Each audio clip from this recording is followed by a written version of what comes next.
brain. Welcome into his frequency. Enter at your own risk. Come be at peace with me. Ask the Paul, where we rise and don't fall.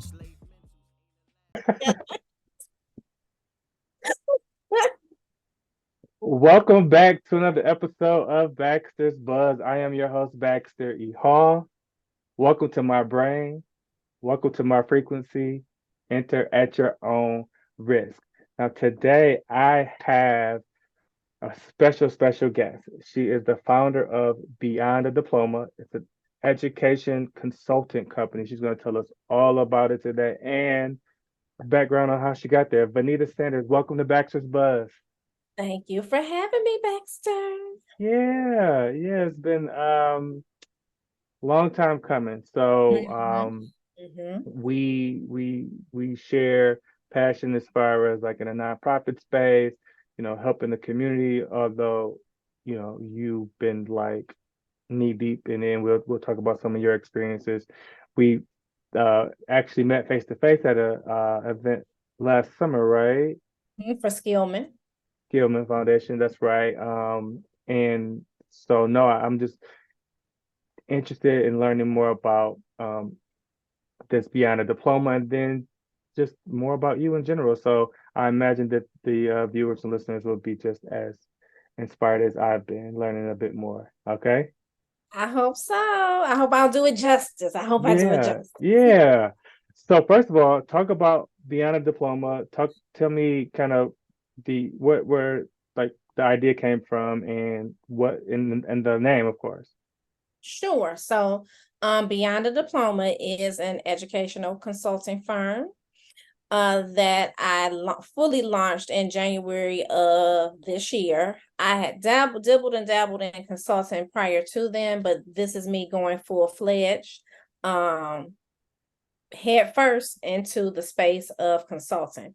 And where it really started is that just a little bit about my background. So my educational background is in social work. I have a bachelor's and a master's in social work. And for 10 years, I worked for a pre-college program called Gear Up, which stands for Gaining Early Awareness and Readiness for Undergraduate Programs at the University of Michigan.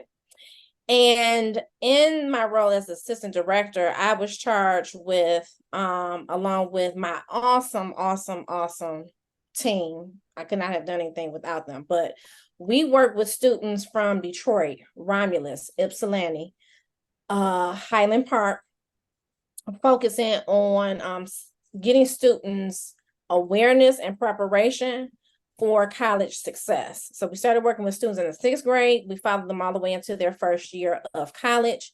So I have a lot of experience of program design and development over a 10-year period. We took them on college tours, summer institutes at the University of Michigan, getting students what I call the 3 E's that all students need, which is experience, exposures, and knowing the expectations. We also worked with their parents. We had a parent university that was run by Carol Lepitos. And that experience really shaped my professional career and what I wanted to do. So we talked before about really just how your background shapes who you are and what you do. Leaving University of Michigan, I worked at a charter school for a bit, and then I began working at United Way. And upon leaving United Way, I was over the education department, as well as over digital inclusion. And this was at the height of the pandemic. Left United Way and started working for a local consulting firm where I actually led and navigated the post-secondary access and success department. And so now I'm doing my own thing, doing consulting, really focusing on the aspects of college and career readiness and development, strategic planning, program design, ideation, implementation, and evaluation, making sure that things are done with fidelity, and really having that constant feedback loop of hearing from the folks who are actually participants in programs. So hearing from parents, from students, all of those stakeholders, and then working with staff for staff training. with my number of years of background in education and this post-secondary access and success space and career readiness, how do you then train the next generation of post-secondary access and success professionals, utilizing what we know what works, what we know what doesn't work, and what's best for students and school districts and schools, especially when we think about this post-COVID time. So yeah, my motto is, one of the reasons I do the work that I do is because when I was in high school, I needed a Vanita, right? I went to one of the best, some say the best high school in the city of Detroit. Number one, second to none. However, I was a student who I consider to be in the middle. I graduated by the skin of my teeth. And I jokingly say, but I mean it, if they gave out grades for skipping, I would have received all A's, right? But I knew I had to graduate, right? So I, at some point, which was closer to my senior year, I buckled down and got through. But I always reflect back on those times, and remembering of telling one of my classmates, one of my best friends at the time, when I get older, and this is why we were skipping on the bus, when I get older, I'm going to come back to this school and tell young people what not to do, right? So this is me in alignment with something that I spoke out of my mouth 30 years ago. It'll be 30 years next year. So Wow. in a nutshell, beyond a diploma and what we do.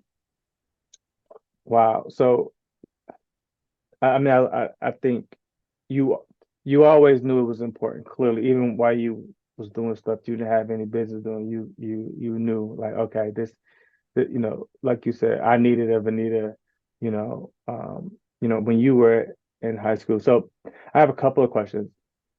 When you think about the like the program design piece, and like you talked about starting with these students from sixth grade all the way through their first year in college, like, what did you learn from building out that program? And like, what do students need the most, like, as they work their way through, like, middle school through high school, like up to, to get them to that first year in college? So when you think about the middle school years, right, that's more of a awareness piece. Students don't know what they don't know. Parents don't know what they don't know. And you have to see it a lot of times in order to be it. So it's really about that awareness of what's out there, what's available, right? What does college look like? So that meant taking students on college tours, not just to the University of Michigan, but other colleges around the state. Having that awareness of, okay, well, you're good at math and science. Engineering is not the only field that you can go into. Being a doctor is not the only field you can go into. Really helping students to understand what options are available to them and what experiences do they need to have, even as a middle school student, to prepare them for high school and for college. I think the other major piece that really was like lightning in a bottle is that we leveraged the power of student leaders. So these were undergraduate students who attended the University of Michigan, but had really a drive and a passion to help students from under-resourced areas. And a lot of those students look like the students that we were working with and from their same community. So it's like, oh, okay, I actually can do this thing, whether it's at the University of Michigan, Grand Valley State, irrespective to the school. So then I think when you move to the high school, is really about, okay, how do you move from awareness to that preparation and tactical execution? And then adding on top of that, how do you get the mindset ready, moving it from a fixed mindset to a growth mindset? And this is a perfect opportunity because they're young, right? But the more experiences you provide to them and the more exposure, the more that mindset then grows, and helping parents to understand that this is a family journey. It's not just a student's journey, it's a family journey. Like, you need your parents in order to complete your FAFSA, but you also need your parents for support. But showing parents how to support their students at different aspects of their educational journey. And really, then once they get to the end of their high school year, helping them to understand, really before the end of their high school year, right? Because we were bringing them on campus, they were staying overnight, they actually attended classes as if they were a college student. So therefore, it's not foreign to them. It's like second nature. It really became like breathing, right? Yeah. This is what we do, but making sure that a student has a plan in place that fits them. It's not cookie cutter. It's not a one size fits all. Some students, you want to be an electrician, it may mean that you go into a skilled trade, but let's get you into a skilled trade that's really going to elevate and lift up the things that you want to do and the experiences that you need, and really create this plan. So really thinking about how do you begin with the end in mind and give students the experiences that they want, need, and deserve, so that they can make educated decisions for themselves.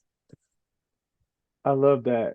What was the biggest challenge that you had with these kids? I would say probably the biggest challenge was like navigating systems, right? And I am a system disruptor, so I like those type of challenges.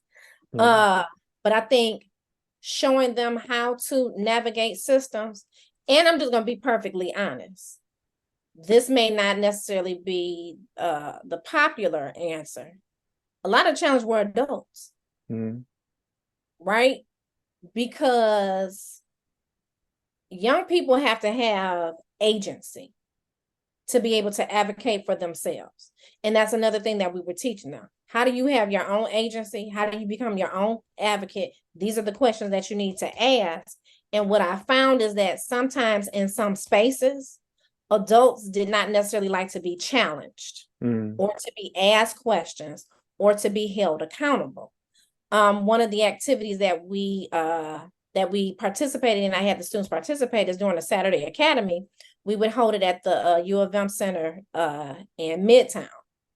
So they had to basically create their own school from the bottom up, right? But the first thing that I had them do is look at their current school's mission statement. Okay. And what we talked about was, is the school living out its mission and vision statement? For a lot of the students, they said no.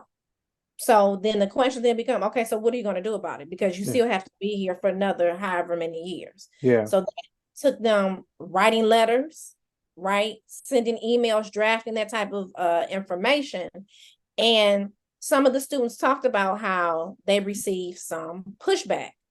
The pushback was not from other students because they were galvanizing other students. It was from adults, right? So we cannot say that we want this next generation to really take the lead if we are not willing to let go of the reins. Yeah. You talked about the adults, parents, and the faculty kind of standing in the way. I love like the experience and exposure and expectations. So you went to Cass Tech. I graduated from Ferndale High, and I remember there's a black teacher that we had who went to Ferndale, grew up where I grew up in the township, and had taught at Ferndale for years and years. And he was on one this morning. He was just like fussing at us, and he said, "You know the difference?" He said, "You know what the difference is between y'all here and the folks at Cass and the kids at Country Day?" Mm-hmm. He said there's no difference. He said the only difference is the expectations that you have, you know. And Mm-hmm. Ferndale wasn't, bottom of the barrel by any stretch of the imagination. However, expectations are so important. The expectations that we have of ourselves, the people in our lives, what the expectations that they have of us, and the people, the faculty, the teachers, the administrators. What are they expecting of us? What are they allowing us to get away with? What's the bar that they're setting?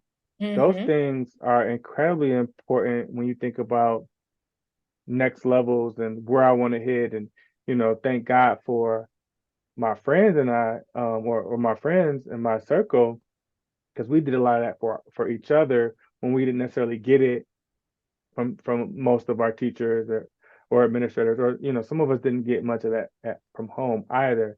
But expectations of things, it's like it's it's a huge ingredient, and I think in all like successful people, it's just okay, Mm-hmm. what's the expectation? What goal are we trying to hit? And who's going to hold you accountable?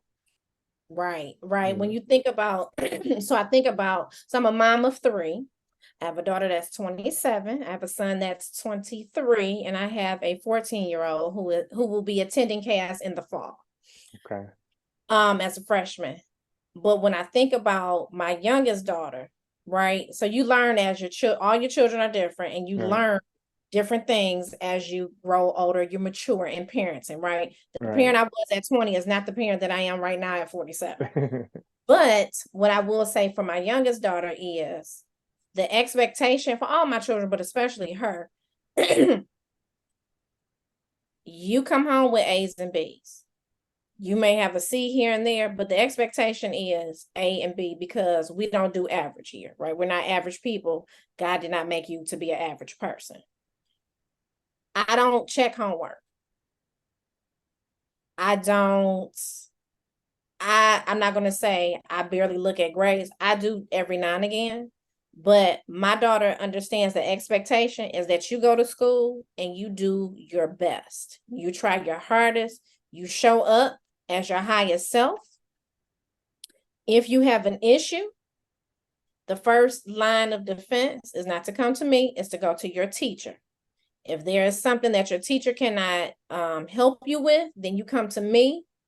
We'll get you a tutor or whatever the case may be, but you've already made that first contact. So it's funny, really funny story. So she had a new ELA teacher last year for 8th grade. Okay. And so at the beginning of the school year, I always send out an email to my children's teachers, introducing myself, saying how I can get in contact, how they can get in contact with me, telling them about my child, what things they do well, where they might need some support, and where they may struggle, what their personality is like. And you can contact me not just for the bad things, but for the good things as well. But I also explain to them that if something happens in class, the first line is to go to them. If they're missing something, go to them first. So she had a new English teacher, and the teacher emailed me. And so I asked her, they were like missing assignments, have you emailed Alexa? So she's like, well, no. I said, well, anytime you email me, you can copy me, but the email needs to go to her. Yeah. And if she's missing, that's a conversation, because guess what, Baxter? I already went to the 8th grade. Okay. I graduated. I've already graduated from the 8th grade. I don't want to graduate again, right? But that is the expectation, right? The expectation is when you get work, you do it. Take care of yourself, because that is your job. So I'm supportive, but I'm trying to be more of a guide on the side with those expectations, as opposed to being a helicopter, or what's known also too as a lawnmower parent. I'm not, I'm just, because I may not be here forever. I know I'm not going to be here forever. So my children have to know how to function outside of me, but that means that for me as a parent to give them the tools in order to make smart, informed decisions. Are they always going to get it right? No, because no one always gets it right. But We don't always get it right. we don't. Yeah. So, but the expectation is set up is this is how we move and navigate. And I can say, even during the summer program, my daughter told me they had a ELA assignment where they had to read a book and create some passages. Respond to some passages from the book. So in the back of my mind, I'm like, because remember, if they gave out grades for skipping, I would have had all A's. So my daughter and I and my children know this story, right? So we've already had this conversation. But I'm on my daughter like, okay, did you do the assignment? Did you do the assignment? And she's like, Mom, I'm in the 9th grade. I know what I need to do. I know I need to pass. I know I need to do these things. I have a system in which how I'm going to do it. She explained to me the system. Please allow me to do it. I just had to say, okay. Yeah. But that comes from setting that expectation. Right, and giving her that responsibility. Exactly. So we were just talking. My oldest is 10. Before we got on air, we were talking. I remember going to we still lived out in the Ferndale School District, and I was meeting with my wife and I were meeting with the principal of what they call lower elementary. So it was kindergarten, first and second. And my daughter was about to go into kindergarten, and I wanted her to go to Ferndale schools, but I wanted to make sure that things were, it's like, okay, what's going on around here, And we went to a school where it went through 6th grade. We didn't split the elementaries like that. And so I said, who who helps, how do they help? Like, who helps these kids? They're all babies, in my mind. And the principal said, you would be surprised. The second graders and the first graders look out for the kindergartners. They help them find their lockers, they help them tie their shoes. And something clicked that day years ago now, Vanita, and it was, if we don't give these kids an opportunity to actually have any responsibility, we don't know what they're capable of. Exactly. And it's a lesson that I have to continue to teach myself and remind myself of. But it's like, put some responsibility and some onus on them and let them feel the weight of that. And if it gets too heavy, we'll help them. But you're preparing Alexis for life. And allowing your children to fail. Like, I'm not a proponent of struggle, right? Because I think, you can learn things from struggle, but not as much as you just allow them to fail, not to the point where it's hard to come back from, but because it's going to build their resiliency, but also help their critical thinking skills, right? Yeah. Because you should be wanting to figure out very quickly how not to fail again, right? So I don't know if I shared this with you when we were talking on Monday or with someone else. Like, you learn from 2 ways: mentors or mistakes. And mentors are the people who have already made mistakes, so why would you want to make them? But sometimes, with our children, they don't want to hear it from us.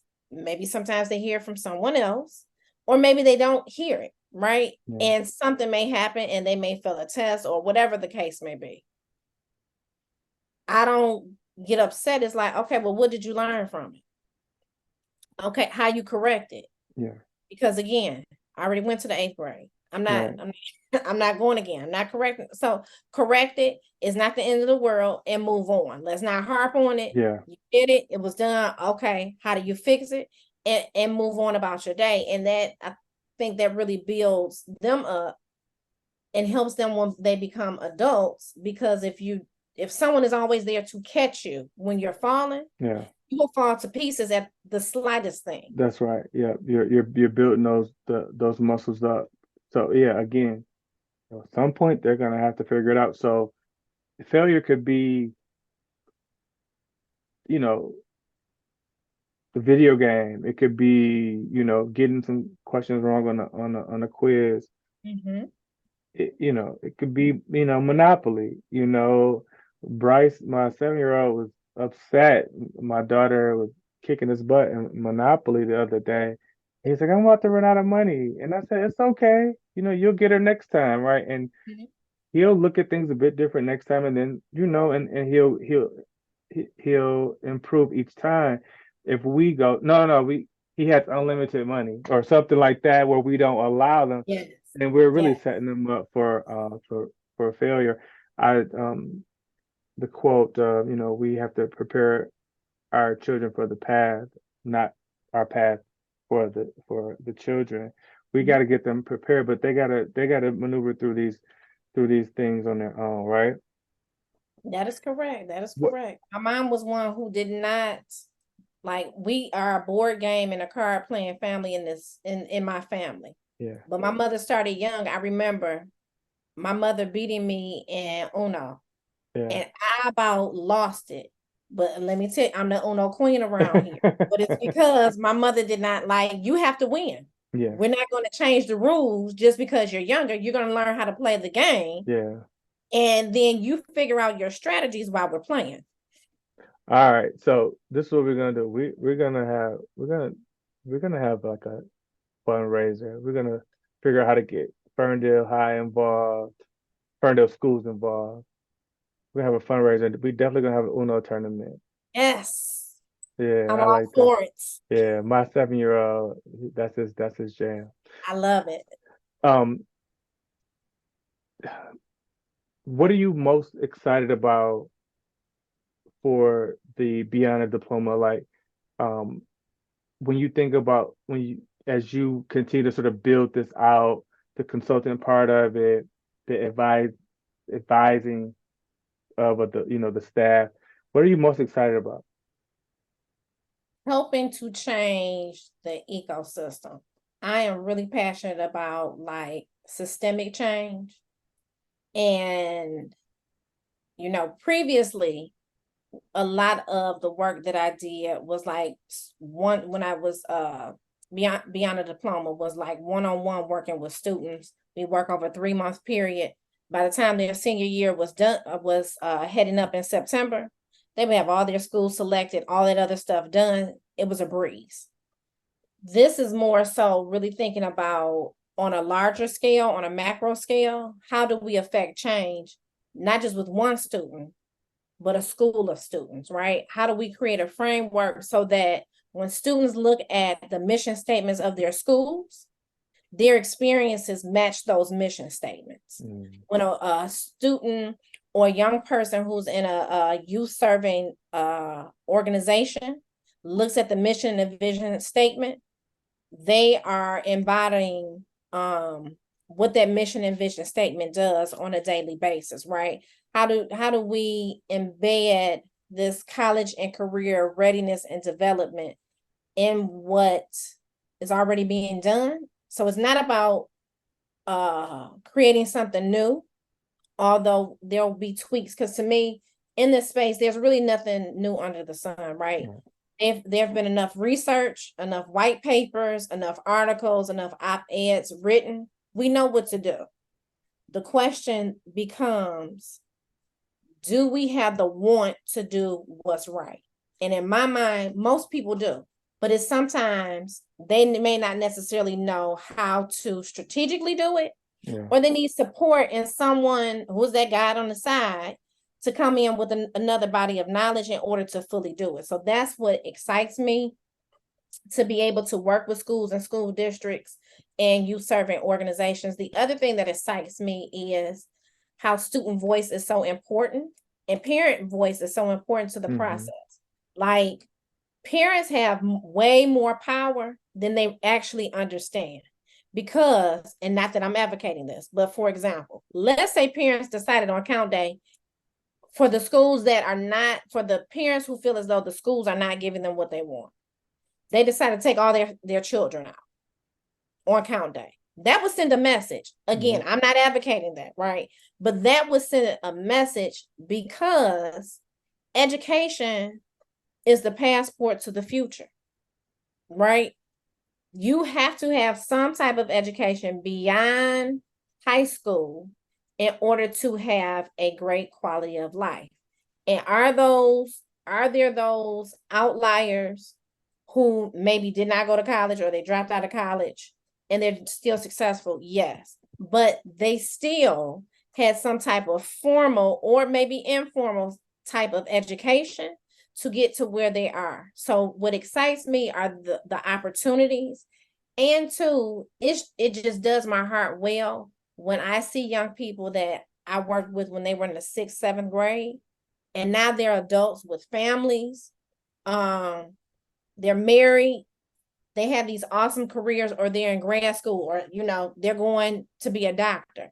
To see that, and to see that, I had a piece, because it takes a village, right? That's I'm right. not the know all to end all, but to know that I had a piece of that and a piece of their journey is exciting to me. Yeah. I'm really big on just young people and youth, because I always think back to when I was a young person.